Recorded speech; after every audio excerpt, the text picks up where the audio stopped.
Alright, y'all. I want to talk to y'all about something.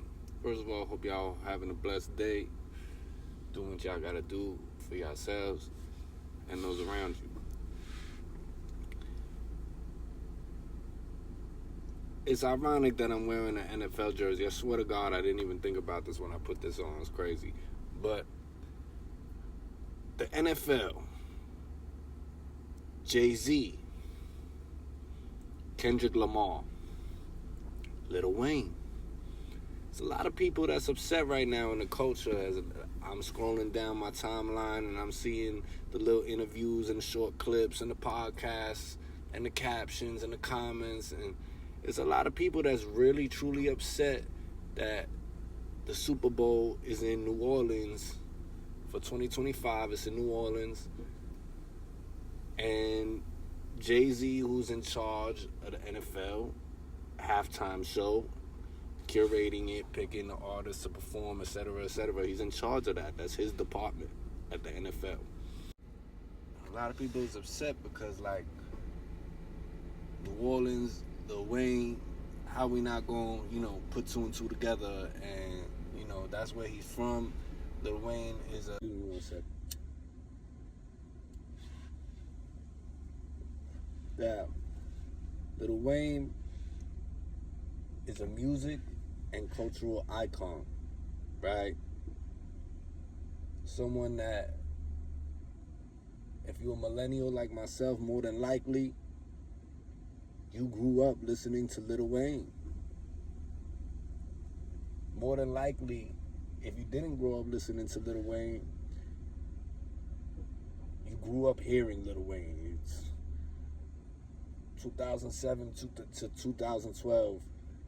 That man was running the radio, running MTV on every single song, dropping the most mixtapes during the LimeWire, Dat Piff era. I mean, there's no doubt about it, and not even just in a general standpoint, on a personal standpoint. I love Lil Wayne. He's one of the reasons I rap. He's one of the reasons I was listening. I said, how niggas do this shit? I gotta do this shit. You know what I mean? Like, so there's no denying who he is to us. There's no denying who he is to the world, to the culture, in the media, in the industry. It don't matter. But here's my point, right? But despite those facts and attributes, let's just consider a few things. Number one, Jay-Z is a billionaire. A billionaire. Number two, he works for the NFL. That's his job, right? Right? That's his job, right? Number three, he's done a lot for a lot of people.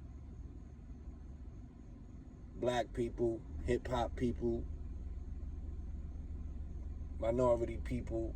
And if you just love the culture in general and you love pop culture, he's done a lot for pop culture. He's done a lot for everybody. Very prominent person in this world, if you ask me.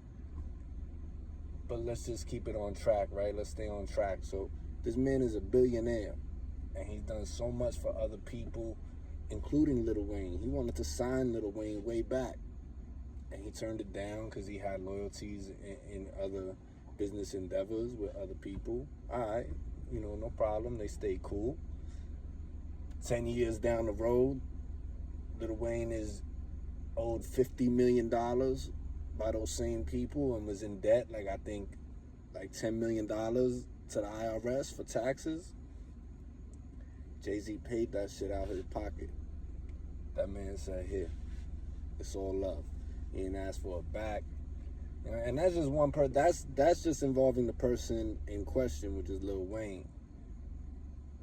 I could go on about things he's done for other artists and, when he didn't have to and shit like that. But let's stick to the topic at hand. So you've done all this for somebody, and mind you, Lil Wayne is still right now dropping records and still killing it. It ain't got nothing to do with that. Nobody's saying Lil Wayne washed up. Nobody's saying Lil Wayne don't got it no more. Quite the opposite, on the contrary. But what I'm getting at is you don't owe nobody nothing after a certain point. And just because it's in New Orleans doesn't automatically mean, hold on, it's getting hot in here, let me close this. Doesn't necessarily mean that you have to pick Lil Wayne. Like, if we do a championship in New York, how many artists in all genres really come from New York or is based in New York? Know what I mean? So, are you going to give it to everybody? So there's that. And then there's also the simple fact, bro, that like, regardless of how you feel about the situation, Kendrick is hot right now, bro.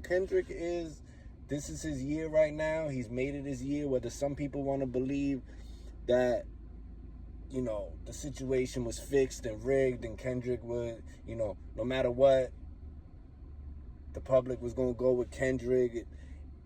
That's a separate conversation that don't matter. The point is, right now, whatever the reason, right now, Kendrick Lamar got it. He got the public opinion. The people's rocking with him majority right now. And as a billionaire, if I was a billionaire, Alexa, play Bruno Mars, I Want to Be a Billionaire. Nah, I'm playing. But anyway, if I was in that position and that was my responsibility, it's about the dollars, bro. It's about the dollars. It's about the network. It's about the ratings. This is television. This is primetime cable TV, Super Bowl television. Big as the what? You know what I mean? Big as the Super Bowl. But ironically, it's going with the biggest artist right now. At some point, you know, Lil Wayne's main run in 2007 to 13 or whatever, it could have happened then. And it still could happen next time. Would it be super ideal and like fantastical to have him in the city of New Orleans? Of course it would. Like it makes sense. But to people who make millions and billions and hundreds of millions and billions of dollars, the money makes sense. And not for nothing, it's about the youth, right? The youth loves Kendrick. They don't care about the politics or people's opinions in the barbershop who love hip-hop sitting around talking about, oh, Kendrick won because of this, or Drake lost only because of this, or da-da-da, this, that, and the third. Like, none of that even matters. What matters is the Super Bowl is coming up. There's a black man that's from the hip-hop culture involved heavily in the production aspect of the event. He picked another person of color to do the event and perform the halftime show, which is amazing. That's a win in itself, and that should be enough. And again, back to even Jay-Z, is like, with Lil Wayne, it's like, I've already helped you so much. Like, it might still happen again for you one day, you know, you're still alive, God willing. Or, you know, maybe it just didn't happen for you. And how many times is Jay-Z gonna pick up the pieces when I wanted to sign you 15 years ago? You know what I mean? Like, how many times do I put millions of dollars on the line for you? So, you know,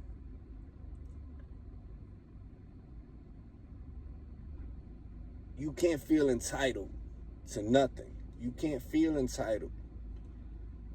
And if it was a black event, a strictly black event, or a strictly hip-hop event, I could understand, like, okay, we in Louisiana, we in New Orleans, like, Lil Wayne. He gonna be the headliner.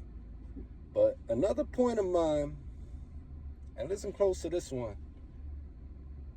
If Jay-Z gonna keep, because the last Super Bowl, whatever that he had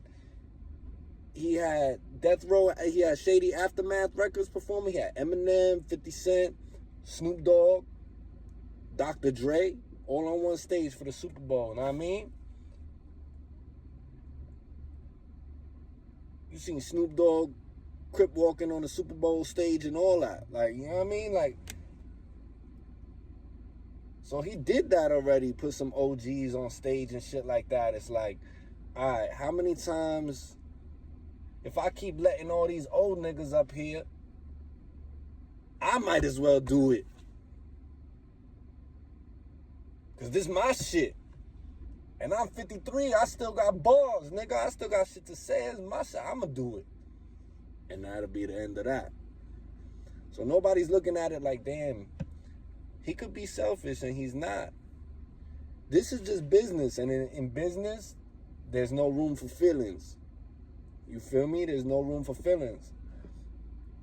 You can't be feeling a way about somebody else's business decision. Like, unless it directly affects you and you gotta sue somebody. You know what I mean? But that's also another conversation. At the end of the day, the man don't owe nobody nothing. And he made a cultural decision that is current, relevant, and ideal for network ratings. And he knew everybody was going to go off talking about it.